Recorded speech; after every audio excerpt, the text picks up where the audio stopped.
I'd just like to say it's been amazing watching these two leaders in their career, especially the last couple of years. They've been involved in M&A on both the buy and the sell side.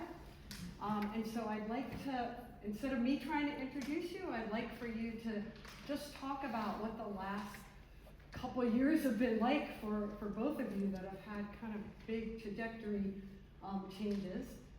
And then we'll get into some of the questions around how a small business can set themselves up to sell, and for a company that's buying, what should they look like when they're buying a company? Sure. So, Go ahead, Bruce. I'll go first. Bruce Howard, I'm the CEO and co-founder of SynergyMCP, a company we started back in 2007. Me and a business partner, Dave Wisniewski, started the company. Went forward, our first foray into acquisitions actually came about 7 years ago. We acquired a company called SW Complete. We'll get into some of the questions about what companies to buy and what to look for. I'll talk a little bit more about that deal, but it was a unique deal. It wasn't a go-to-market type of a deal, but that helped our company grow. The company at the time was about the same size as SynergyMCP. Actually, from a valuation perspective, it was probably valued at higher because they had a prime contract that they had just won. But some areas around that deal that made it unique for us to fit, and it worked out great, and it propelled us into a growth market. Fast forward just over a year ago, October 4th last year, we got acquired by 5 Years Capital Partners. And in that year, we have acquired 2 companies. The first one was earlier this year, Tech Solutions, and then we acquired another company called Spiros Information Technology in the summertime. So right now we're about 175 employees, focusing on mostly at the NSA, but we're across DoD and other departments of the intelligence community. oh, that's great. And then Gary, why don't you do your intro? Sure. My name is Gary Daigle. I am the co-founder and have had the privilege of serving as the CEO for RealmOne since the company was launched in 2005 under the Innovex brand. We, over the past 19 years, have been building a business that has been able to enter the middle market with quite a bit of wind in its sail. In 2022, we partnered with a private equity group called Enlightening Capital. We did a very narrow search on who we wanted to partner with, and they were among the 2 that kind of reached the finalist stage, if you will. That partnership has resulted in several acquisitions over the past 24 months. Right out of the gate, about 3 months into our partnership, we acquired 2 companies back to back in about a 60-day window. Those businesses, Inaplex and Secure Innovations, were businesses that we had known throughout most of our career and existence as a business in the intelligence community, and knew that they would be great complementary partners in this platform that we were building.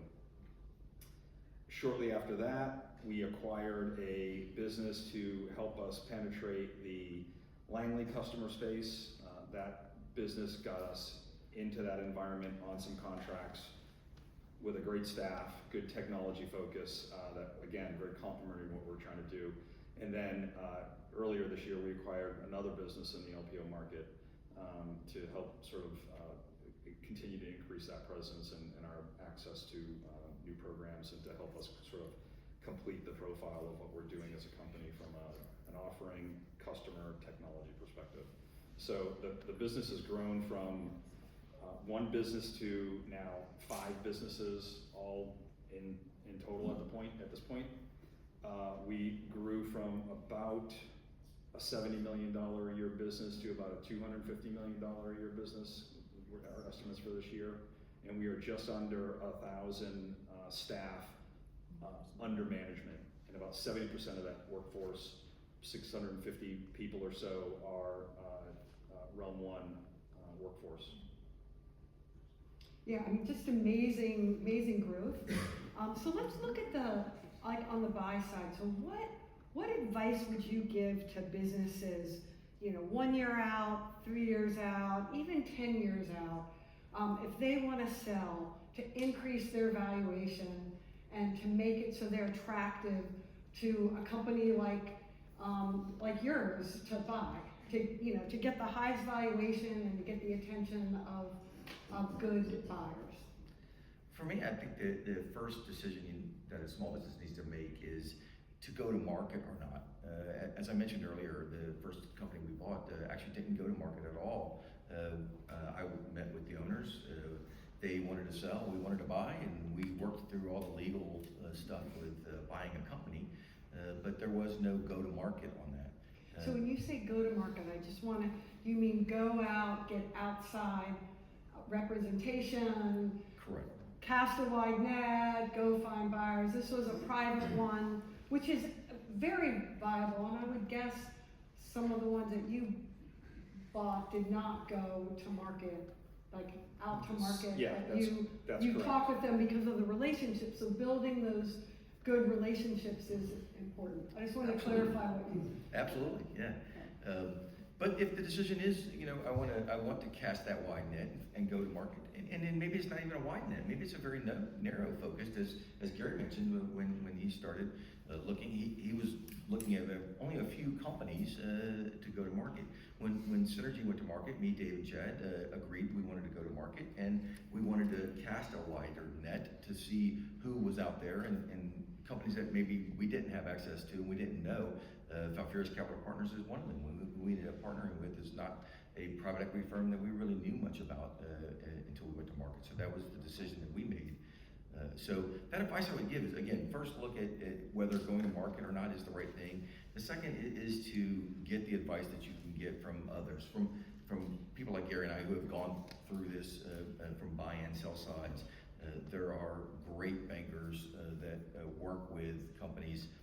So we used KPMG. We bought companies with bankers here. I know here on the Cyber Association, obviously Evergreen is a great partner here, and we've actually acquired a company from Evergreen, and they give great advice. And some of the things that a banker can advise you on are just disseminating what an offer is and what it isn't. There's so many details that go into offers. It's not as easy as buying a car that says, okay, I'm going to pay X amount of dollars for that. There's a lot of things that go into selling. So, and my final piece of advice would be decide up front what you want to get out of it. You mentioned trying to get the highest value and highest return, and that's a great focus to have if that is your focus. If you want to get the highest value, don't be ashamed of that. That's great. That's what business is about, trying to get the highest value. But there's a lot of other things, a lot of other times that things come into play that may or may not be where you just want to get the highest price for your company. So it's things like when we decided to sell Synergy, I wasn't quite done in this arena yet. I wanted to stay on. I wanted to be a platform company. I wanted to be involved with M&A and do that more. So that to me was more important than just getting the highest return on investment. I wanted a company, a private equity firm that I could partner with to be the platform to go acquire other companies. Okay, great, thanks. Yeah, in that vein, Bruce, I think it's important to know what your goals are and to figure that out early, because every decision you make along the way over the years that you're building the business are gonna bubble up when you get to that point where you're looking for an investment partner or you're looking to be acquired. But knowing what you want to do, what you want to be as a company, is really important. Again, I think there's a lot to be said about when you do get to that point, paying attention to who you're going to enter a relationship with. It is a lot like a marriage.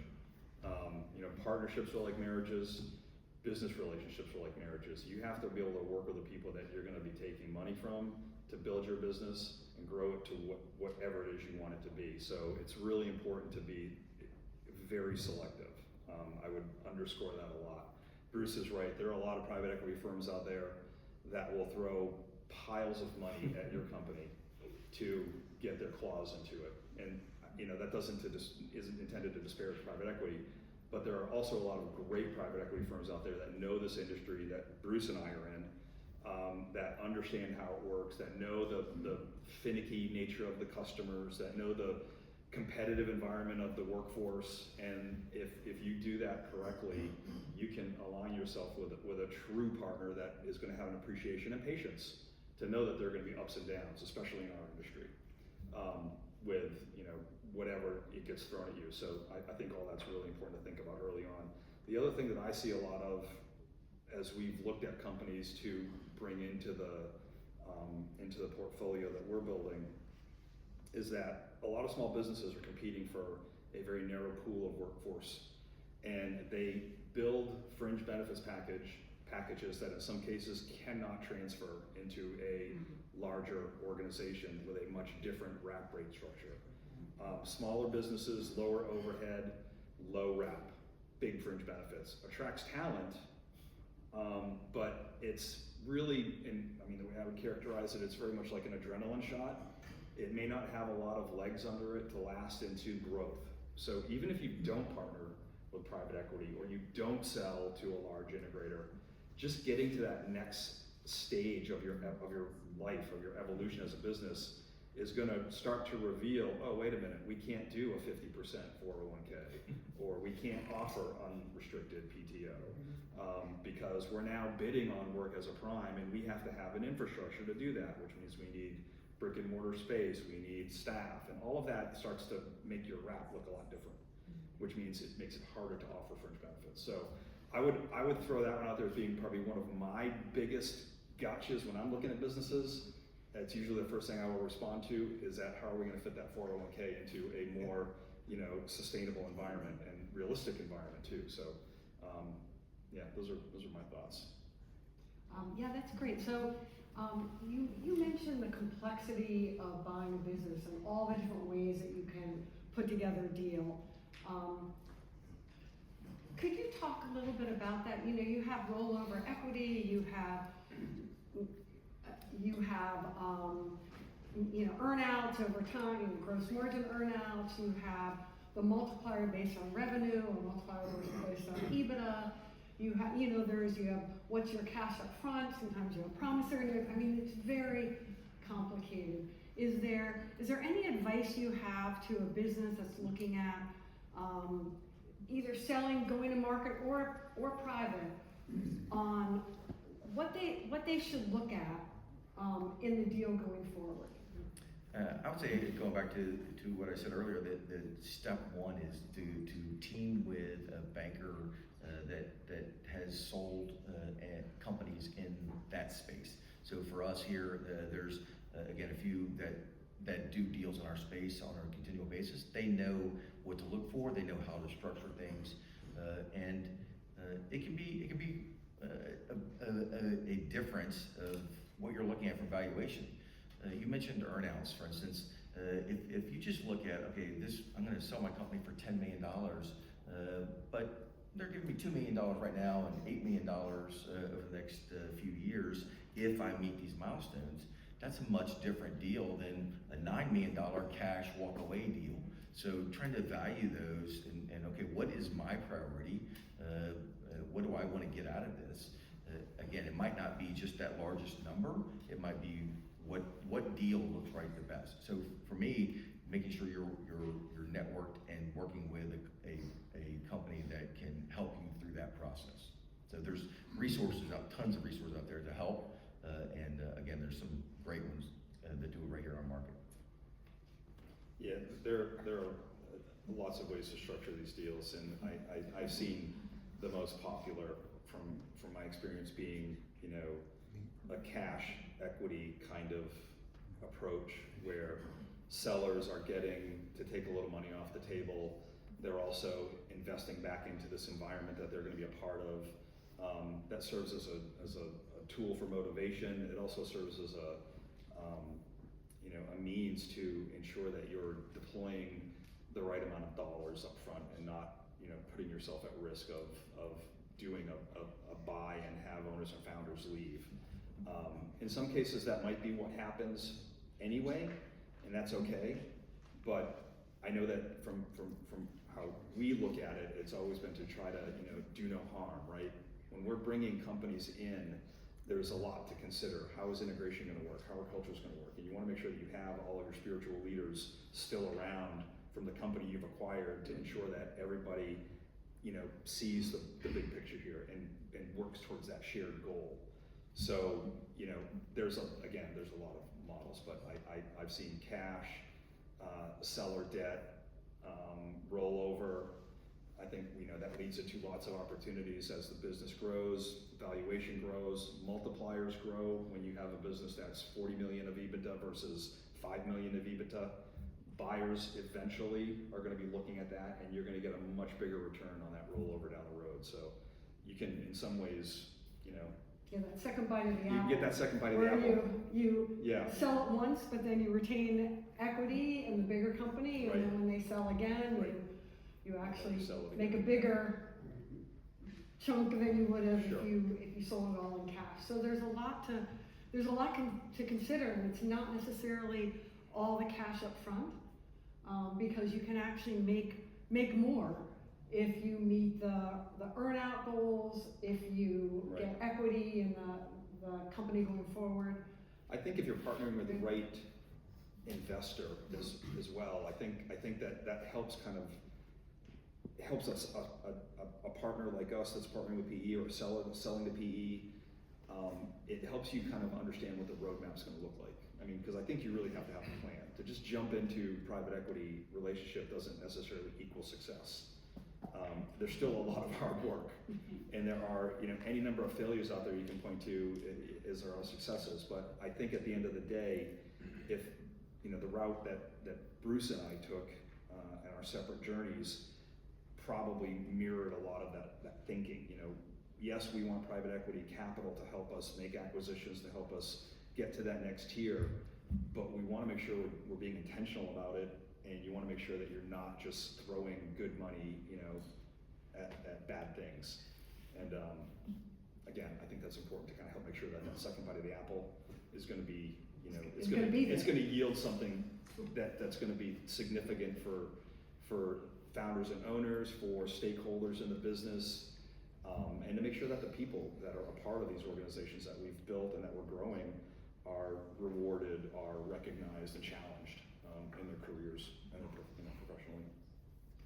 Yeah, you guys have done a great job integrating companies in, and that's not easy because cultures, you know, every company comes with their own unique culture based on the leaders. Can you just talk a little bit about the integration risk, how you help mitigate some of that risk in order to create a bigger, stronger, better company? I think what Gary mentioned, the concept of do no harm in our industry, especially in our market, our employees, for the most part, can go work for someone else pretty easily. There's far more opportunities than there are employees with the clearances and the skill sets required. So the idea of acquiring a company and then going right in and changing their benefits, changing their 401ks, getting rid of their another PTO is going to drive them to leave. So how do you integrate them but yet still allow that shared culture? I think part of that is that diligence up front, making sure you know how that company is going to get integrated. The first company we acquired, Softtech Solutions, the majority owner, Jane, wanted to retire. That's what she wanted to do. She wanted to sell her company, hand it off to someone else to take it, and she wanted to retire. So it wasn't a matter of her staying on, but she wanted to make sure she was partnering with a company that could shepherd her company, what she had built and what she had grown, and cared for their people to go forward. And I think we try to do exactly that, to make sure that we're integrating in a slow, deliberate way that doesn't impact the employees in a negative fashion. Yeah, so all excellent points. Bruce and I were talking earlier about integration. It is probably the one thing that can make or break these M&A transactions. And that's because there's people involved, right? We're all human, we all have emotions, we're all attached to where we built our career, or we're nervous about where we're going. We don't know the leadership. We don't know how the leadership's gonna look like when it comes together. I think all those things matter. Communication for us has been the one significant piece of our ability to integrate with fewer bumps than I've seen or heard about throughout this industry over the 30 years that I've been involved in it. And I think that that really goes a long way. So, what we've learned is people don't mind change, but they don't like surprises. So you have to be really upfront. Again, if you go back to what you might want to think about as you're building a business and potentially trying to sell it or partner with PE, communicate to your workforce right out of the gate what your goals are. If your goals are to build and sell, some people will be afraid to say that because it's going to scare people away. But if you're not honest about it, and when you do get to that point, you're still going to scare people away. I also think that if you're honest about your approach to developing or building a business that's has some significant impact in this industry, you can craft that message to fit the true sense of why you're doing it, because it matters, because it's important to this mission, because as a small business we can do this, but as a bigger business our customers can get so much more, our people can have so much more opportunity, and you really go into that next tier with a great deal of support and camaraderie from the people that you're bringing together. So communication, limit surprises. When you're integrating systems and policies and benefits, I think you have to be really intentional about who you're acquiring to make sure that that doesn't become a problem. It goes back to the 401k example I gave. We've talked to companies that have 50% 401ks, and I'm just shocked. I think the industry average is probably around 10%, but those smalls that are really trying to boost up their presence will go that route. And I wouldn't argue with it, but I will tell you that it can be challenging down the road. So think of all those little things now while you can. But yeah, I think integration just takes a lot of attention, collaboration, communication, spiritual leadership. I use that term a lot because I think it's important for founders and owners to maintain, involve, engage, and involve with their people. The one other thing I'll throw in on top of all of those is, and it's a bit of a shameless plug here, is being an empathetic leader. And you wrote a book called The E-Suite, and being that empathetic leader that really does take care of your people, I think is who you need at that top level to be able to be empathetic about what you're doing and what the impact that you're having on the lives of the people that you're bringing over. Thanks for that. I did not plan. Are there any questions? I think we're close to. Yeah, is that Tina? Yeah, I have many questions. So I'm gonna let a couple of others go. Yeah, since I got the last panel, I'm gonna let a couple of others go, and then I'll hopefully have Yeah.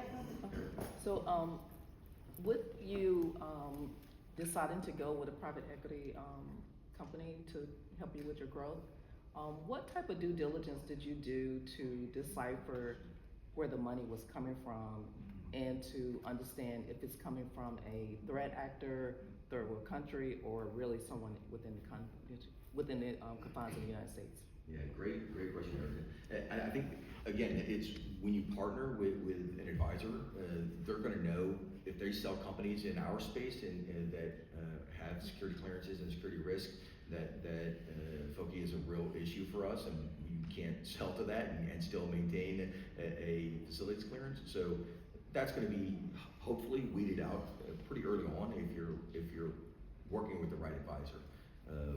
So I completely agree with that. I would also add that, the diligence I think starts with the relationships you have in the industry.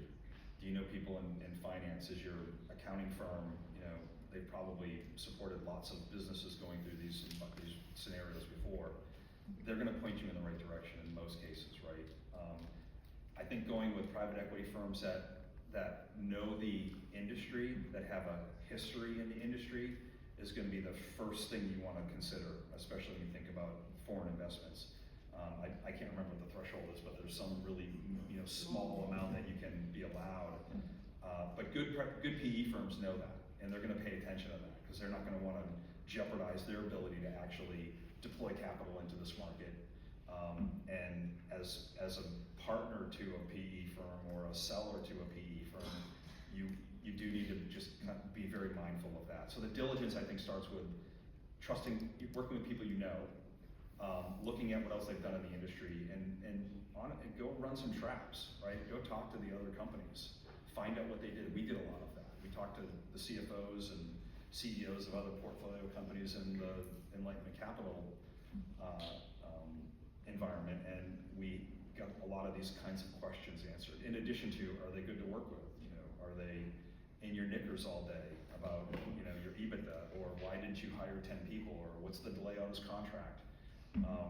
This environment that I know us on the stage are in has a lot of those things that you sometimes can't predict. So the diligence spreads out even beyond the financial resources. And not only the foreign ownership issue, you touched on something else, Erica, and that is the certainty to close. Can they go get the money to buy you? And certainty to close is a big issue. And there are plenty of small startups, or if you're not selling to a private equity firm, but you're selling to a company, or that's actually going to a bank and borrowing that money, that does not equate to certainty of close. And there's few things less painful than going through a very long due diligence to get to a no, and having to start over. So you don't want to do that. So take that into consideration. Obviously, Enlightenment Capital and Top First Capital Partners are two that have that very high certainty to close. If they're giving you an LOI, they're going to close. And it usually in the LOI it spells out how they're getting their money and where it's coming from. Yeah, Evan? Hey, Bruce, Gary, thanks for your time. You talked a little bit about during the integration process, how you sort of assuage some of the concerns and risks that your employees might feel in the transactions and that type of thing. Is there anything intentional that you do to address those same risk concerns with your partners and your customers? I didn't get you the last part of the question. Is there anything in particular you're doing to sort of address what your customers and partners might perceive as risk in these transactions for them? Yeah, I mean, again, there's the combination of these businesses coming together, especially when you're dealing with smaller companies, right? The founders, owners, I always call them spiritual leaders. They're important to preserving that relationship with your customers or their customers. So they're going to be a big part of that conversation, making sure that their customers understand what they're doing, why they're doing it, most importantly, and what that means for them. And in every case, it often means there's not much change, right? These business entities, especially in the PE environment, the business entities are generally, they unless you're novating contracts or do anything like that, which often isn't the case right out of the gate. But the customer, you know, rarely sees a blip in their level of service or talent that they're looking for. And we just make a point to ensure that that is preserved.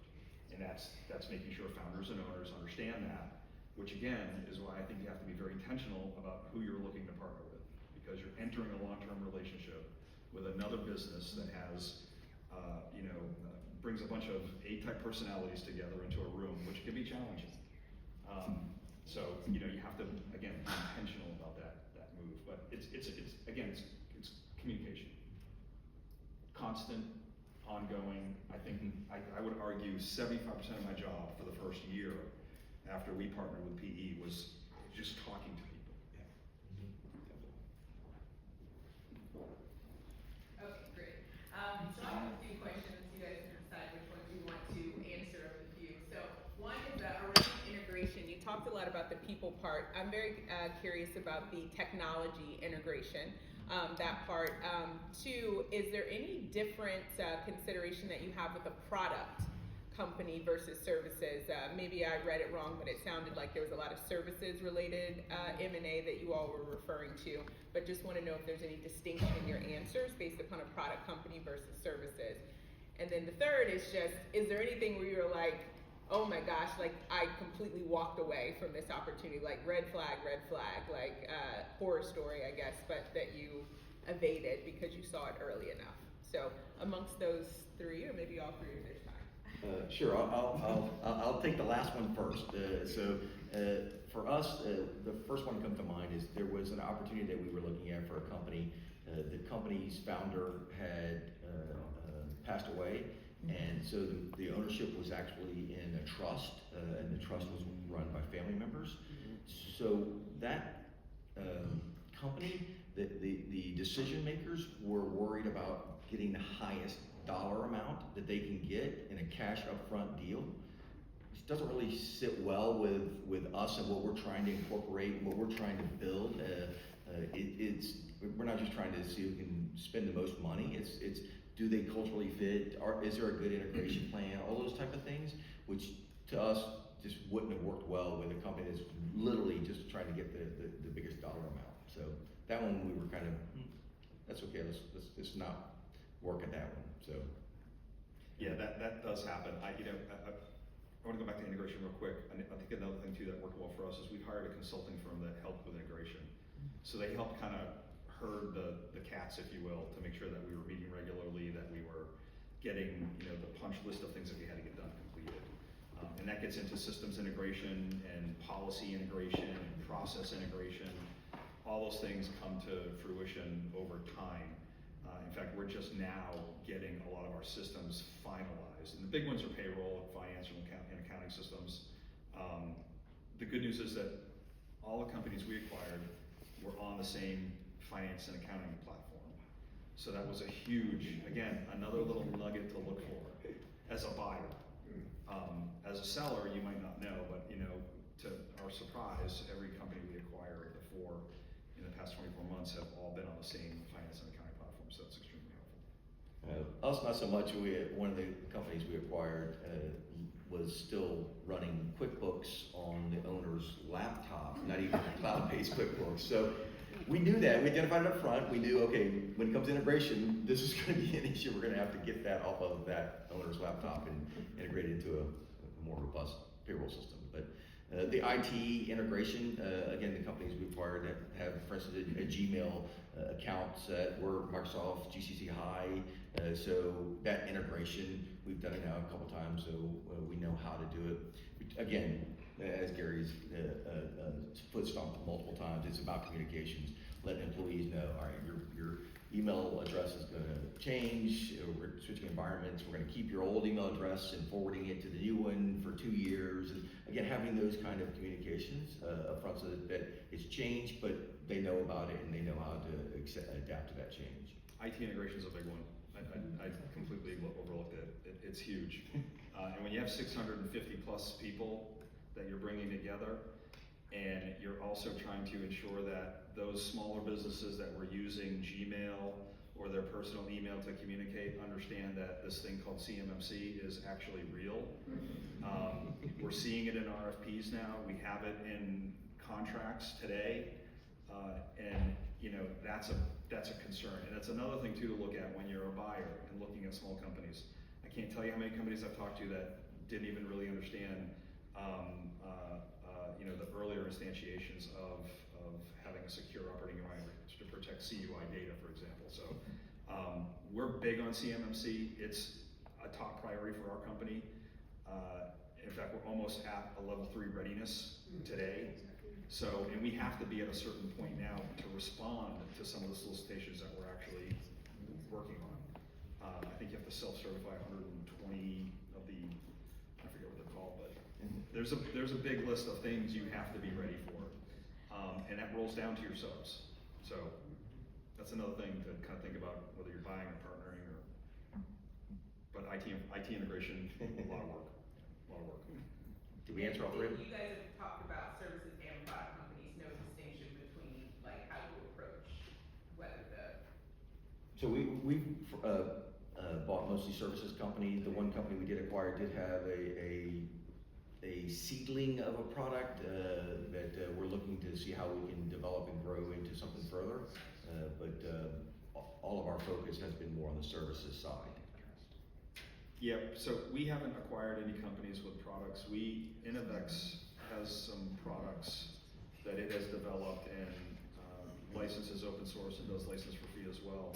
But it's not a big part of our business. It's more of an environment to actually develop talent, build a qual in a certain technology area. So data integration, graph analytics is kind of where we target our product.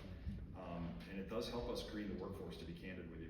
we were able to bring in people that can't necessarily go work for our customers right away, but we can get them in commercial opportunities that help them, get their legs under them from a development perspective. They learn the infrastructure that we're working in with our other customers, and we move them in. So that's been extremely helpful too. I know having a product in your business can help down the road for that second bite, depending on who the buyer pool might be. It's not a priority for us. We kind of look at it as if there's something really exciting out there and there's a fit, we'll pursue it. But for the most part, it's pro-serve, tech services focus. Thank you. I'll just make a little plug. Out at the Cyber Association table, there's information about how to get a tax break if you're 50 people and below, and with service providers that can help you do your CMMC assessment. So just use those resources. And I think are there any other questions? Otherwise, I believe we are out of time. So thank you so much for your time.